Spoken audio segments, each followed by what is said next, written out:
friends! Welcome po sa ating Reels and Usapang Facebook.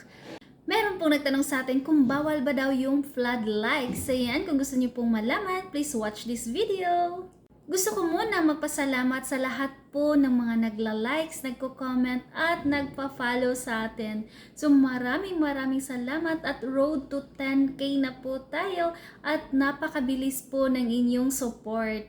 So maraming salamat sa and ayan, so bawal ba daw po yung mga flood likes? Po yung way na gusto nating tumulong or ipakita sa ating mga sinusuportahan na nagsusupport tayo by liking or by sharing and comments.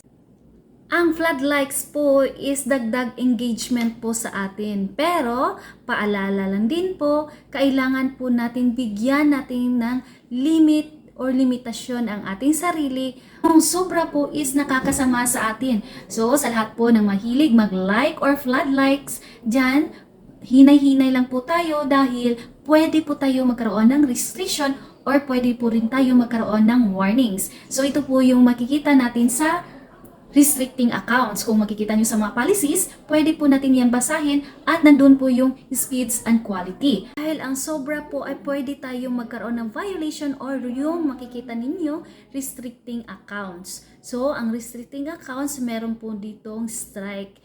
For most violations, your first strike will result in the warning with no further restriction. So, makikita din natin dito, meron pong strikes will lead to the following restrictions. So, meron pong 1 strike, you'll get a warning since this is your first strike. Meron din pong 2 to 6 strikes. You'll be restricted from specific features like posting in groups for a limited amount of time. So, ito po yung pwedeng mangyari kung sobra po yung mga activity natin kay Meta. So, 7 strikes, you'll get 1 day restriction from creating content which includes posting, commenting, creating a page, and more. So, sa 7 strikes po yan. And 8 strikes, you'll get a 3-day restriction from creating content. So, ayan, ito po minsan yung nangyayari sa aking mga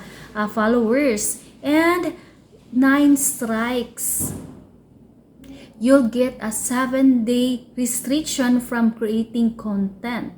And 10 or more strikes, you'll get a 30 days restriction from creating content.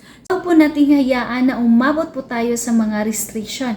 Pag kayo ay meron na pong mga sign na ganyan, dapat hinay-hinay lang po at wag po natin abutin na ang ating account ay pwedeng ma-strike, ma-banned, or ma-disable, or malak ang ating mga accounts. At sana meron po kayo natutunan sa ating video ngayon. And for more videos, please like and share. Bye!